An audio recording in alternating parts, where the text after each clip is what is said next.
Developing competence and skill requires maximizing a person's potential. To do this, individuals must have some innate ability, sufficient motivation, and a nurturing environment. Social psychologists have found that performance in any given situation may be influenced by the threat of being negatively stereotyped. Stereotype threat is disruptive and intimidating. The fear is that when facing a negative stereotype, one's performance will confirm that the stereotype is true. The anxiety that the stereotype fosters prevents people from doing their best. As soon as you're aware that you could be seen through the lens of a negative stereotype about a group that you're a part of, if you care about that situation, you could feel some sense of threat, that you're going to be treated in terms of that stereotype or perceived in terms of that stereotype or in some way reduced to that stereotype. And it's a kind of threat that, as you can tell from that, happens to everybody because everybody's a member of some group that is negatively stereotyped. All groups have negative stereotypes.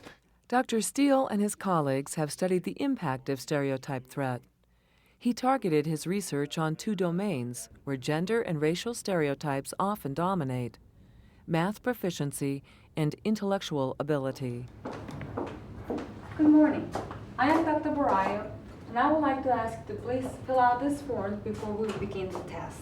In Steele's experiment, groups of men and women were matched for mathematical ability. One would predict they should perform equally well on a standardized math test. They were then informed that this test was particularly difficult for women.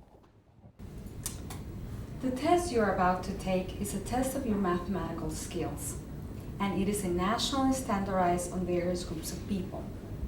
As a group, men typically outperform women on this test.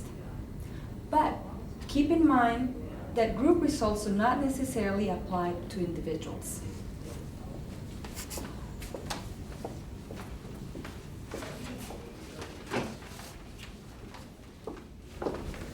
You will have an hour to complete the exam, so do your best.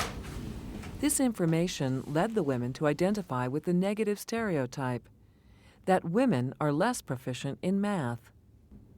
Steele found that the women's scores were below what would normally be expected from them, based on previous performance. What we found is that women's performance goes down substantially in that situation, and that's the basic impact of stereotype threat, and gives us some reason to be concerned that this form of threat may play an important role in standardized test performance and academic performance more broadly of these groups. The reason, though, we know that it's stereotype threat and not other factors is because of another condition in that same experiment. Our logic here is that if the depression of women's performance on that test is really due to stereotype threat, if you turn the stereotype threat off, if you do something that eliminates that from the situation, then women's performance should go up to match that of equally skilled men. And so what we do there is have a condition in which just before they sit down to take the test, this time we say, you may have heard that women don't do as well as men on some standardized math tests, but that is not the case for this test. This particular test never has, never will show a gender difference on performance. So what we've done in a sense is to take that group threat, that stereotype threat out of the situation, because now the stereotype isn't relevant to the woman's performance, not on this test. And under those conditions, women's performance does go up to match that of men, which gives us the sort of kernel of the heart of our evidence that stereotype threat is playing a role in the depression of their standardized test performance more generally. Research clearly indicates that reminding people of a negative stereotype in this case one involving gender, can affect performance. A surprising, unexpected result from this research is that people who identify with a particular domain and are proficient in that domain can be most affected by stereotype threat. It's really upsetting to them and distracting to them because they're identified with being very good in the domain. They want to be good at it and they think of themselves as good at it, and here they are being possibly negatively stereotyped, and what does that mean, and is their behavior confirming that stereotype, and then through these ways they're quite distracted by that, and their performance goes down. But for the student who has already, in a sense, disidentified with the domain and may have a relatively low opinion of their abilities in the domain, they aren't going to be that upset by whether they're negatively stereotyped in the domain or not. They've already achieved the gain that disidentification can give you, in the sense that they don't really care how they do in the domain, and so the prospect of being stereotyped there isn't as upsetting. When I finish the instructions today, you'll be going into the adjoining Does room. stereotype threat affect other areas of performance, such as athletic ability?